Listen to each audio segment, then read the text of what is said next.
যে চারটি জায়গায় গীবত করা ফরজ, এই চারজন ব্যক্তির গীবত করলে আপনাকে আরো সওয়াব দেওয়া হবে। অন্যান্য জায়গায় গীবত করলে আপনার কবিরা গুনাহ হবে। আল্লাহ পাক বলেন, আইয়ুহিব্বু আহাদুকুম আইয়াকুলা লাহমা আখিহি মাইতান ফাকারিহতুম। যদি কোনো ব্যক্তি কারো গীবত করে তাহলে মৃত ভাইয়ের গোশত খাওয়ার সাথে তাকে তুলনা করা হয়েছে। কিন্তু এই চারজন ব্যক্তির গীবত করলে আপনাকে উল্টা সওয়াব দেওয়া হবে। এক নম্বরে বিয়ে শাদীর ব্যাপারে, বিয়ে শাদীর ব্যাপারে যদি কনে বা বরের ছেলে অথবা মেয়ের যদি দোষ ত্রুটি থাকে, আর এটা যদি আপনি বর্ণনা না করেন, মনে করেন আপনার কাছে একটা ভালো মেয়ের জন্য একটা পাত্রীর ব্যাপারে আপনাকে একটা পাত্রের খোঁজ জানতে আসছে, আপনার এলাকার ছেলে বাহির গ্রাম থেকে আপনার কাছে আসছে যে ভাই বলেন তো অমুক এলাকার, আপনার এলাকার অমুক ছেলের কি অবস্থা, সে কেমন। আপনি জানেন সে গাঁজাখোর, সে গাঁজা খায় 3 বেলা, আপনি জানেন সে ভালো না, তার চরিত্র ভালো না, কিন্তু আপনি তাকে বলে দিলেন যে হ্যাঁ তার মতো তো মানুষ হয় না, সে তো আব্দুল কাদের জিলানীর ছোট ভাইয়ের মতো অবস্থা। এমন অবস্থা যদি বলেন, মিথ্যা কথা বলেন বা তার দোষটা যদি গোপন রাখেন, এই যে খারাপ ছেলের সাথে ভালো মেয়ের একটা বিবাহ বন্ধনে আবদ্ধ হয়ে গেল, ওই সংসার বেশি দিন টিকবে না, তখন দেখা যায় যে ডিভোর্সের পর্যায়ে চলে যাবে। এই জন্য আপনি ওই সময় তাকে তার দোষটা আপনি বলতে পারেন যে না সে তো এমন অবস্থা, এখন আপনার যদি পছন্দ হয় আপনি দিতে পারেন, আমার কোনো আপত্তি নেই। একটি হাদিস থেকে জানা যায় আল্লাহ রাসূল সাল্লাল্লাহু আলাইহি ওয়াসাল্লামের কাছে একজন মহিলা সাহাবী আসলেন, এসে ডাক দিয়া বলেন, ইয়া রাসূলুল্লাহ, দুইজন সাহাবীর সাথে আমার বিবাহ বন্ধনে আবদ্ধ হওয়ার জন্য প্রস্তাব আসছে, আপনি দুইজনের মধ্যে কাকে সিলেক্ট করেন? আল্লাহ রাসূল বলেন, একজন হলেন বদমিজাজি আর একজন হলেন কৃপণ, এখন তুমি সিদ্ধান্ত নাও তুমি কার সাথে বিবাহ বন্ধনে আবদ্ধ হবা। মুসলমান ভাইরা আমার, মহিলা সাহাবী ডাক দিয়া বলেন, ইয়া রাসূলুল্লাহ, ইয়া হাবিবাল্লাহ, কৃপণের সাথে বিবাহ বন্ধনে আবদ্ধ হয়ে আমি না খেয়ে থাকতে পারবো না, বদ মেজাজের সাথে বিয়ে করে আমি দুবেলা মার খেতে পারবো না, অতএব আমি এখান থেকে বিরত থাকলাম। ধৈর্য ধারণ করলেন। কিছুদিন পরে আরেকটা বিবাহের প্রস্তাব আসলো। আল্লাহ রাসূলকে ডাক দিয়া বললেন, নবীজি এই সাহাবী কেমন আমাকে বলেন তো দেখি। আল্লাহ রাসূল বললেন, এই সাহাবী ঠিক আছে, তার সব দিক দিয়ে ভালো আমার জানা মতে। সাহাবী তার সাথে বিবাহ বন্ধনে আবদ্ধ হয়ে গেল, সুখে শান্তিতে বসবাস করতে লাগলেন।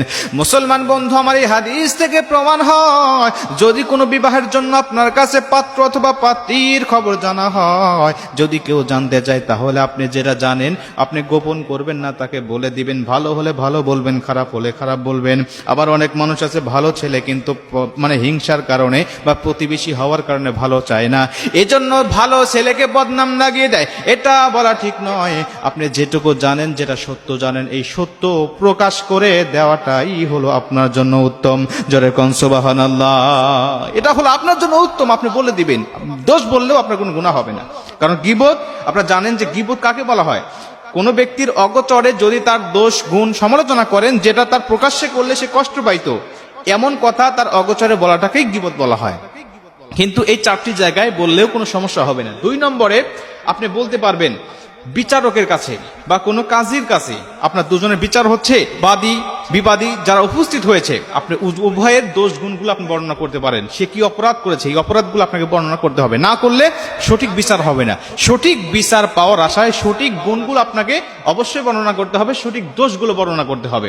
আবার মিথ্যা দোষ দেওয়া যাবে না। আজকে তো আমাদের সমাজে মিথ্যা দোষ দিয়ে দিই আমরা, বিচারে জেতার জন্য আমরা মিথ্যা তহমত দিয়ে দিয়ে আমরা তাকে বিচারে আমরা কি করি, তাকে হারায় দেওয়ার জন্য চেষ্টা করি। এটা করা যাবে না, সঠিক দোষগুলো আপনাকে বলতে হবে।